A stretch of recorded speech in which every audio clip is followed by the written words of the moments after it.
হ্যাঁ, আমরা দেখেন যে বিএনপির বিশাল নেতাকর্মীদের পাশাপাশি কিন্তু পেশাজীবীদের বড় একটি অংশ কিন্তু বিগত ফ্যাসিবাদ বিরোধী বিভিন্ন সেক্টরেই কিন্তু ফ্যাসিস করতে তারা নির্যাতিত, নিপীড়িত হয়েছিল এবং তারা কর্মক্ষেত্রে কিন্তু যথাযথ মূল্যায়িত হয় নাই।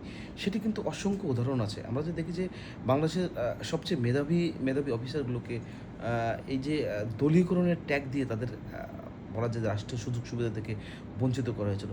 আমরা যখন দেখলাম যে বিএনপি ক্ষমতাসীন হলো, তাদেরকে এই অফিসারগুলোকে যখন পদায়ন করার বা তাদেরকে যখন তাদের স্বরূপে বা তাদের যথাযথ মর্যাদা পদে আসীন করা হচ্ছে, তখন নানান ধরনের প্রশ্ন ওঠা শুরু হয়েছে যে দলীয়করণের। আসলে বিষয়টি কিন্তু দলীয়করণ না।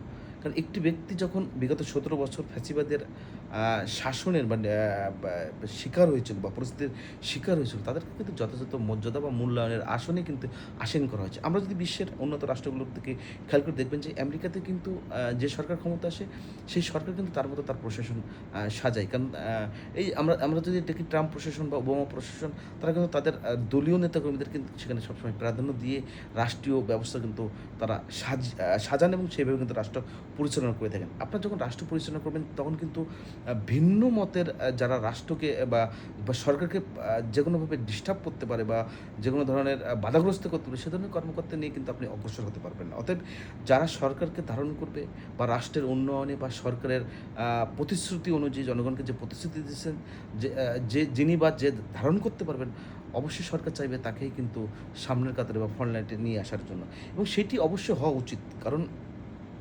বর্তমান যিনি প্রধানমন্ত্রী তারেক রহমান, আপনারা জানেন যে উনি ১৭ বছর লন্ডনে ছিলেন।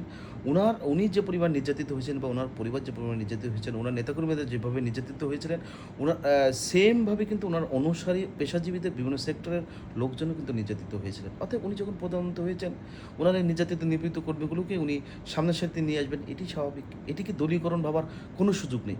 দলীয়করণ ভাববে তারাই বা বলার চেষ্টা করবে তারাই, যারা ফ্যাসিবাদের দোষর ছিল, যারা এই লোকগুলোকে দমিয়ে তাদের অধিকারকে হরণ করে রাষ্ট্র পরিচালনা করেছিলেন, তারাই এগুলোকে সামনে বলার চেষ্টা করবে। কারণ এই অফিসারগুলো ছিল মেধাবী।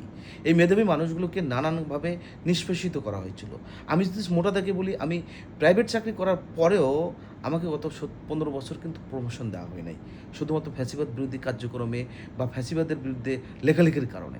শুধু আমি প্রাইভেট সেক্টরের কারণে আমার এই অবস্থা।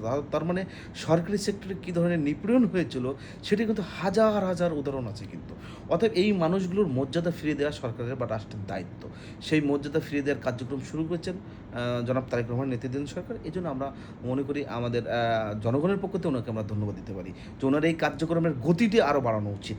যত বেশি নির্যাতিত নিপীড়িত কর্মীদেরকে উনি সরকারের গুরুত্বপূর্ণ দায়িত্ব দিবেন, ততই কিন্তু সরকার সমৃদ্ধ হবে এবং ততই কিন্তু সরকারের পক্ষে ইতিবাচক বার্তা মাঠ পর্যায়ে ছড়িয়ে যাবে। আমি মনে করি এই কার্যক্রমটির গতিটি সরকারের পক্ষ থেকে আরও ভালোভাবে অগ্রসর হওয়া উচিত। কোনোভাবেই যেন এই নির্যাতিত নিপীড়িত কর্মীদের কাতারে ফ্যাসিবাদের গোষ্ঠীর কোনো সমর্থক না ঢুকতে পারে, সেটিও কিন্তু মাথায় রাখতে হবে সরকারকে। কারণ আমরা কোনো না কোনোভাবেই কোনো ফ্যাসিবাদের গোষ্ঠীর সমর্থককে আত্মীয়স্বজন বানিয়ে ফ্যাসিবাদের নিপীড়নের শিকার বলে উপস্থাপন করে তাদের পদোন্নতি দেওয়ার চেষ্টাও কিন্তু অব্যাহত রেখেছি, এমন অভিযোগ কিন্তু আমাদের কাছে আছে। সেই জায়গাগুলো কিন্তু আমাদেরকে যারা দায়িত্বশীল পর্যায়ে আছেন তাদেরকে নিশ্চিত করতে হবে। কোনোভাবে ফ্যাসিবাদকে কোনোভাবেই কোনো প্রকার প্রশ্রয় দেওয়া যাবে না। সেই বিষয়টি সরকারের যারা আমলা সেক্টরে নিয়ন্ত্রণে আছেন, তাদেরকে আমরা অনুরোধ করব, আহ্বান জানাবো, আপনার বিষয়গুলো মাথায় রাখবেন। প্রশাসনিক ফ্যাসিবাদকে কোনোভাবে প্রশ্রয় দেওয়া যাবে না। আজকে আমরা ২০১৪ ৫ই জানুয়ারি, ২০১৮ ৩০ ডিসেম্বর, ২০২৪ ৭ই জানুয়ারি, এই যে বিতর্কিত ৩টি নির্বাচন করার নেপথ্যের কারিগর ছিল কিন্তু এই প্রশাসনিক ফ্যাসিবাদের গোষ্ঠীরাই। অতএব আমাদেরকে সতর্ক হতে হবে, আমাদেরকে আরও সাবধান হতে হবে। কোনোভাবেই নিপীড়িত নির্যাতিত কর্মীদেরকে বঞ্চিত করা যাবে না। তাদেরকে তাদের মর্যাদার আসনে আসীন করতে হবে এবং প্রশাসনিক ফ্যাসিবাদকে নির্মূল করতে হবে। ধন্যবাদ।